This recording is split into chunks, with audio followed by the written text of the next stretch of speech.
The effects of watching these videos have been studied recently, and we're seeing effects for youth, including depression and anxiety symptoms that are higher than those who haven't watched these videos. And for adults, loss of time at work. So these are folks who would normally be showing up and are losing up to 3 days of productive time at work.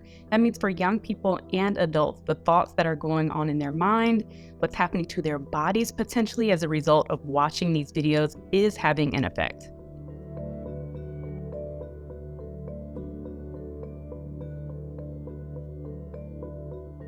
When you're watching a video that shows someone's life being snuffed out in the ways that we've seen it multiple times, there are two things that could potentially be happening.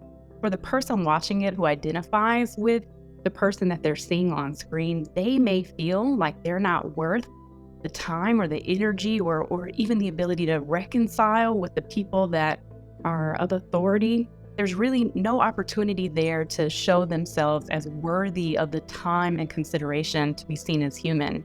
But we're also now teaching. So using that video to teach how to treat people who look like that is also a concern for me.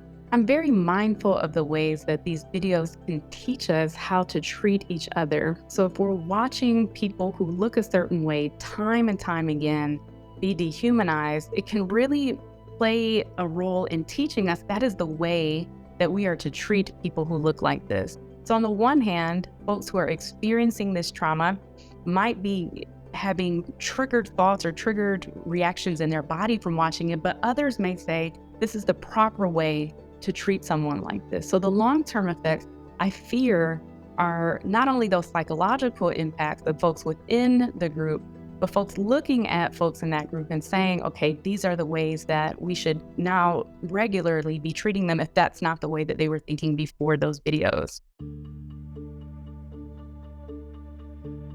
Trauma responses that are really common after watching a video of this type might be hypervigilance, where you're looking around and expecting something like this to happen, or rumination. And that's when these ideas or thoughts are bouncing around in your head. It's taking up space that it normally may not.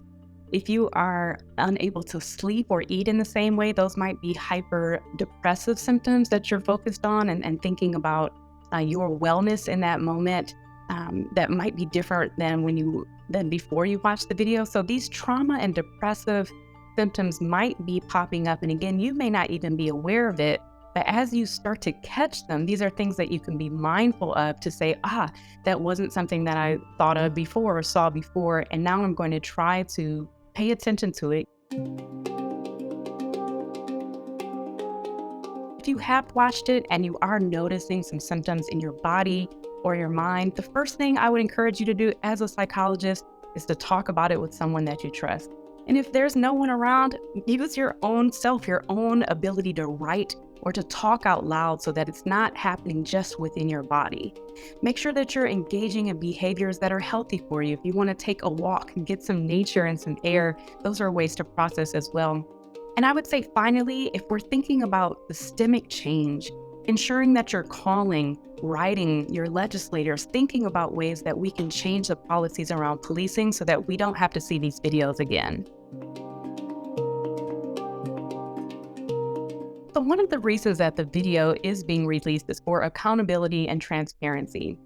That means that there's going to be write-ups about that video that you don't have to watch the video to see and to understand. So that's what I've chosen to do, to get a sense of the case, but not to expose myself to the actual video. So understand that knowledge is something that you can glean.